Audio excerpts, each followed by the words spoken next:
Salut à tous, c'est Saphir et dans cette vidéo, je vais vous parler des animes qui m'ont le plus marqué. Le premier anime de cette liste est Hunter x Hunter. C'est un shonen plutôt connu qui parle de Gonfrix, un jeune garçon de 12 ans, originaire d'un petit village qui rêve de devenir hunter comme son père, le plus grand des hunters, qu'il n'a vu qu'en photo. Pour le devenir, il va devoir passer des épreuves et cela ne va pas être facile. J'ai adoré cet anime en grande partie grâce à ses antagonistes comme Hisoka qui est mon antagoniste préféré de l'anime et également Meruem. Les combats sont excellents et vraiment agréables à regarder. Je suis sûrement déçu qu'il n'y ait pas de fin en anime, mais malheureusement je n'y peux rien. Malgré tout, ça reste un des meilleurs animes que j'ai vu grâce à l'arc Chimera Ant qui est vraiment le meilleur arc de l'anime. Le second anime de cette liste est Psycho-Pass. Cet anime se passe dans le futur et il est possible de quantifier l'état mental des individus grâce à un pistolet appelé Dominateur. Le but de cette arme est de repérer les potentiels criminels. Akane Tsunemori est une nouvelle recrue de la police qui va vite se rendre compte qu'il y a une grande différence entre la théorie qu'elle a appris et la pratique sur le terrain. J'ai beaucoup aimé cet anime car il est original, qui m'a fait passer par beaucoup d'émotions diverses, c'est émouvant. Voilà. Mes deux personnages préférés sont Kogami et Ginoza. Kamisama Hajimemashita ou encore Kamisama Kiss ou Divine Nanami. C'est un shoujo relatant l'histoire d'une jeune fille appelée Nanami Momozono. Son père est addict aux jeux d'argent et un jour fuit la maison et la laisse seule avec ses dettes. Elle est expulsée, se retrouve à la rue, croise un jeune homme étrange à qui elle raconte ce qui lui est arrivé. Celui-ci lui prête sa maison et avant de partir, il lui fait un bisou sur le front. On apprend ensuite que la maison qu'il lui a laissée est un temple et qu'elle est devenue la nouvelle déesse de la terre. J'ai beaucoup aimé cet anime malgré que quand je l'ai regardé j'étais assez jeune. C'était plutôt un anime pour les jeunes filles, hein, on va pas se mentir. Et malgré ça, j'ai beaucoup aimé l'histoire de cet anime.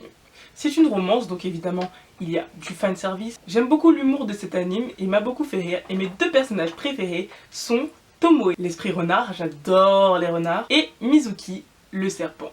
Black Butler, il est plus ou moins connu et raconte l'histoire d'un jeune aristocrate anglais appelé Ciel Phantom Hive. Il a perdu ses parents dans un mystérieux incendie et devient donc héritier de l'entreprise de jouets et de bonbons familiale Phantom. Il est entouré de ses serviteurs et de son majordome Sebastian Michaelis. C'est le chien de garde de la reine d'Angleterre lui donne toutes sortes de missions à faire. Les enquêtes sont passionnantes et les personnages sont attachants. D'ailleurs il y a également du fanservice. Mes deux personnages préférés sont Sebastian et Grail Sutcliffe, The Seven Deadly Sins ou Nanatsu no Taizai. Les Seven Deadly Sins sont un groupe de chevaliers qui ont conspiré contre le royaume de Britannia. Ils ont été éradiqués par les chevaliers sacrés, mais certaines rumeurs laissent prétendre qu'ils sont toujours en vie. 10 ans plus tard, les chevaliers sacrés ont fait un coup d'état pour renverser le roi et devenir les nouveaux dirigeants tyranniques du royaume. Elisabeth, la troisième fille du roi, passe ses journées à essayer de retrouver les Seven Deadly Sins car ce sont les seules personnes capables de récupérer le royaume des mains de ces tyrans. Un jour, elle perd connaissance dans la taverne d'un jeune garçon qui parcourt le monde en compagnie de son cochon. Et rapidement, Elisabeth va se rendre compte que ce n'est pas qu'un simple petit garçon, mais une personne à la puissance démesurée. J'ai beaucoup aimé cet anime, notamment dû aux combats qui sont assez extraordinaires, les personnages qui sont assez badass. Mes préférés sont Ban et Gozer. D'ailleurs, l'opening est magnifique.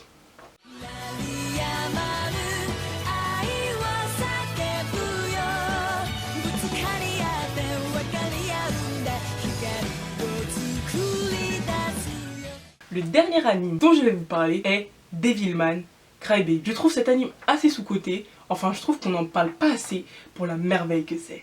Oui, en effet, j'ai adoré cet anime, il est vraiment extraordinaire à mes yeux et je pourrais le re-regarder 1 million de fois s'il le fallait. C'est l'histoire de Fudo Akira qui a un ami d'enfance, Asuka Ryo. Ce dernier a découvert, en revenant de son séjour en Amérique, que les démons se sont infiltrés à travers la société humaine et qu'ils agissent dans l'ombre. Ryo va demander à son ami Akira de l'aider à les combattre et Akira va alors fusionner avec Amon, un démon, et va devenir Devilman. Il y a énormément de violence dans cet anime.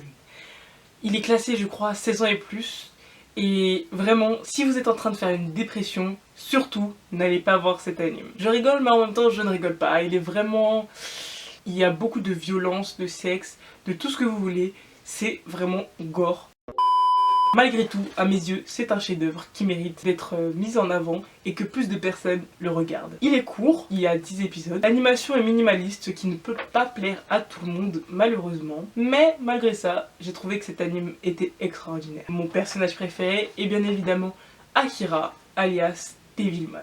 Je ne peux pas tellement vous dire qu'est-ce qui m'a fait aimer cet anime. Je ne peux que vous dire, si vous ne l'avez pas encore vu, allez le voir. Hunter x Hunter, Psychopath, Black Butler, The Seven Deadly Sins et Devilman Crybaby sont tous disponibles sur la plateforme Netflix. Si ma vidéo t'a plu, tu peux lâcher ton meilleur like, me suivre sur mon compte Insta UneMoika et également t'abonner à ma chaîne. N'hésite pas à me dire dans les commentaires ce qui t'a plu pour m'améliorer et également si tu as des idées de vidéos. Allez, salut!